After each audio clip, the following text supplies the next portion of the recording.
If you've seen the initial review I did on the Dan Wesson DWX Compact, you'll recall that I had a couple of issues with it, one of which is a safety issue, and that was the manual safety was only going to take about a half a pound of pressure to flip it off initially, whereas my other guns take 3.5 to 4.5, sometimes even 5 pounds of pressure to flip the safety off. A half a pound to flip that safety off is to me unsafe, especially when you don't have a grip safety as a backup. So found a couple of problems with it. Number one, well, in fact the only real problem was the plunger assembly itself. Now this is different on a DWX than it is on a regular 1911. You can see on the top picture there is the plunger that came out of the DWX. It's got just a short plunger or safety component on the end, standard length spring, and of course there's nothing on the other end which would normally go up against the slide stop lever, which you see in most 1911s. The bottom one is out of my Dan Wesson Guardian, and you can see that the safety part of the plunger is longer. Spring's about the same, and of course then it has the other end for it that would go against the slide stop or slide release.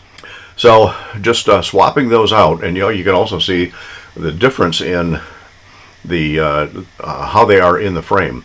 With the standard, well, the plunger that came with the DWX, it is not protruding much. In fact, when the safety's on, it's just barely touching the safety, and that's why it's only a half pound pressure to flip it off. In the Guardian, you can see it does stick out a lot farther, and you can also see when I put the Guardian plunger minus the part that goes against the slide stop into the DWX, then it is sticking out quite a bit farther. That simple little swap made a huge difference, and now the safety on my DWX takes just a shade under 5 pounds to flip off, so nice and safe. Now I'm still not real fond of the little shelf on the DWX. However, the shape of the safety, just because of the way the frame is designed, is a little different than the one out of my Guardian, so I couldn't swap the safeties. I may end up getting a different one at some point and shaping it to fit. But problem solved. Now you'll also notice that if you take the safety out of a 1911 style gun, you move the safety between full cock and full safe and off safe, and you can start to pry it up, and it comes out fairly easy, no big deal. But if the plunger spring is under pressure, you can lose those real easy. So when I do any kind of work on taking the safety out of, in fact, sometimes any of the springs out of other guns, I do it in a plastic bag. That way it catches the parts, and I've been fortunate enough to have caught a couple of parts that got away from me. So if you do make that modification, that repair on your DWX or anything with a 1911, do so in a plastic bag.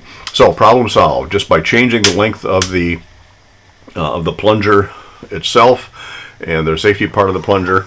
And yeah, I know my Guardian is out of service right now, but I did get a hold of Wilson and order a couple of new plunger assemblies, and we'll see how that works out in the Guardian. But problem solved, just under 5 pounds, safety is working where it belongs, and again, I could have sent it back to the factory, but I didn't want to be without the gun, and besides, I like fixing things myself. All right, real simple fix on the DWX. If you, in fact, any kind of 1911, if your safety is giving you a problem, then check the plunger assembly and see where it is. Thanks for stopping in.